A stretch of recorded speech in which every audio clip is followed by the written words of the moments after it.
네, 빅 이벤트 데이입니다. 오늘 장 어떤 대응 전략 필요할까요? IM투자증권 임노중 투자전략팀장 전화 연결돼 있습니다. 팀장님 안녕하십니까? 예, 안녕하십니까. 네, 6월 금통이 역시나 예상대로 금리를 동결했습니다. 예, 예. 13개월째인데요. 시장 영향력 좀 역시나 미미하죠? 한국은행에서 오늘 금통위를 열어서 기준금리를 13개월째 동결을 했는데 현재 기준금리는 2.5%입니다. 이미 기준금리 동결은 시장에서 예상을 했기 때문에 그 영향력은 거의 없다고 보셔도 될 것 같거든요. 그래서 이번 6월 금통위는 시장의 영향력은 중립적인 정도로 보시면 될 것 같습니다. 네.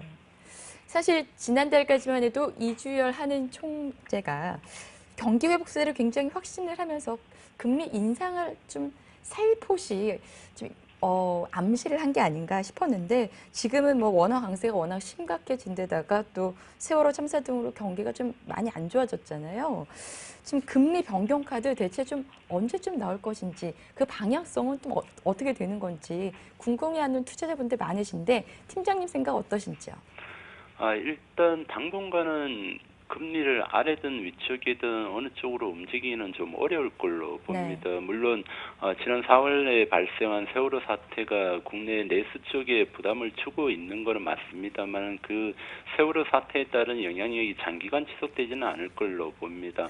하반기로 가면은 아마 국내 경기 회복이 조금은 더 빨라지지 않을까 그렇게 예상을 하고 있고요. 그다음에 물가 쪽도 5월 달에 지금 전월비 0.2%, YOY로 1.7%까지 조금씩은 이제 상방향으로 올라가고 있다는 거죠. 아직까지 장기 물가는 여전히 안정세에 있긴 합니다. 이렇게 보면 경기 회복이 조금 더 강해진다고 보면은 기준금리 방향은 위쪽일 걸로 보고 저희들은 금년 4, 4분기 정도에는 한 차례 정도 금리를 인상할 걸로 봅니다. 물론 물가나 경기 회복이 빨라서 금리 인상 요인으로 작용하지는 않을 것 같은데 지금 현재 2.5%라는 금리 수준이 너무 낮기 때문에 어느 정도 정상화가 필요하고 정상화 차원에서 한 차례 정도는 인상을 할 걸로 예상을 합니다. 네.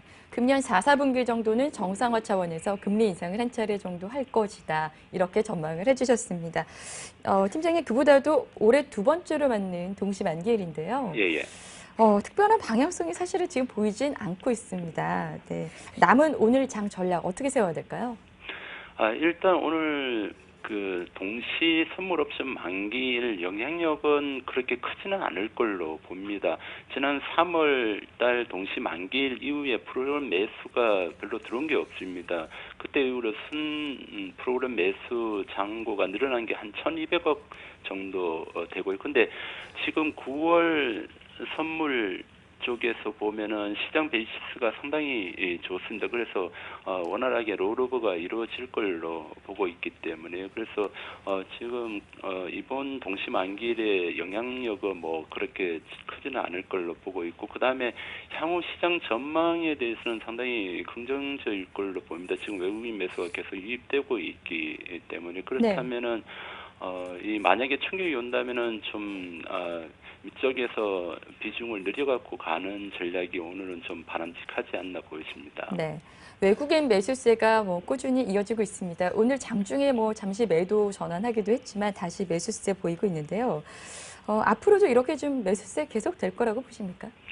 외국인 매수는 아마 하반기에도 쭉 이어지지 않을까 그렇게 보여집니다. 지금 외국인 매수는 글로벌 경기 회복과 그다음에 글로벌 전체적으로 유동성이 풍부한데 이 유동성이 수익률조차도 지금은 이동하고 있는 걸로 보여지고 있거든요. 그래서 글로벌 전체적으로는 유동성 이동이 지난 3월 하순 들어부터 이미 시작됐다고 보고 있고 그 일부가 지금 우리 국내 시장으로 유입되고 있는 걸로 보여집니다. 그래서 하반기에 세계 경기 회복이 좀 더 빨라진다면 그걸 배경으로 해서 글로벌 유동성은 전 세계적으로 좀 이동이 계속 될 걸로 보고 있고 그 부분 중에 일부가 이제 한국 시장으로 계속 유입이 될 걸로 보여집니다. 네.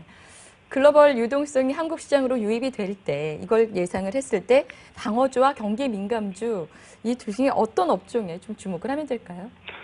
지금은 경기 방어주 쪽으로 가는 시기는 아니라고 봅니다. 지금 현재 대외적으로 미국이나 유럽 쪽에 독일을 중심으로 하는 주가 상승은 경기 회복을 전제로 해서 지금 이루어지고 있기 때문에 경기 민간주 쪽으로 가야 될 걸로 보여집니다. 그래서 외국인 자금이 들어온다면 우리 쪽에도 대형주 경기 민간주 쪽으로 집중이 될 걸로 보고 있고요. 그래서 지금은 IT나 자동차, 그다음에 이제 산업재 쪽으로도 조선, 철강, 화학 이런 쪽으로도 좀 관심을 가져야 될 걸로 보여지고 있거든요. 조선, 철강, 화학은 아직까지 업황이 완전히 돌아서지는 않았지만 유로 쪽의 경기가 좀 좋아질 걸로 보여지고 있고요. 그다음에 조선, 철강, 화학 쪽의 업종 대표주들의 주가가 많이 떨어져 있기 때문에 가격 메리시 충분히 있는 상황입니다. 그래서 예. 이들 업종에도 관심을 가져야 될 걸로 보여집니다. 네. 조선, 철강, 화학 업종 대표주에 관심을 가지라는 전략 말씀해 주셨습니다. 오늘 금통위 결과도 있었고 뭐 동시 만기를 이제 앞두고 있는데 환율이 더 큰 변수가 될 것이다. 뭐 이런 분석도 있습니다. 환율 어떻게 지금 대응을 하면 될까요? 환율은 지금 오늘은 전일 대비하고 1.95원 정도 상승해서 1,017원에서 형성이 되고 있는데 환율은 어느 정도 바닥권에 온 걸로 보여집니다. 지금 현재 워낙 강세 요인이라고 하는 게 우리나라의 이제 실물 쪽하고 그다음에 금융 사이드에서 달러 유동성이 많이 공급되고 있는 게 그게 워낙 강세 요인인데요. 네. 반면에 이제 글로벌 쪽에서 보면은 글로벌 달러 강세이기 때문에 글로벌 달러 강세라는 부분은 이제 워낙 약세 요인입니다. 또한 이제 우리 원화가 상당히 많이 지금 강세를 띄었기 때문에 그 수준에서 보면 여기서 추가적으로 좀 밑쪽으로 내려가는 폭은 아주 제한적일 걸로 보고 있고 또 정부에서도 환율 안정화 노력을 지금 계속 하고 있는 상황이라서 좀 하반기에는 달러원 환율은 지금보다는 좀 높은 수준에서 형성되지 않을까 그렇게 봅니다. 그래서 지금 현재 환율 수준은 금년에 바닥권 정도로 보시면 될 것 같습니다. 네. 지금 수준이 환율의 어떤 바닥권이다. 이렇게 판단을 해주셨습니다. IM투자증권 임노중 팀장이었습니다. 고맙습니다. 예, 감사합니다.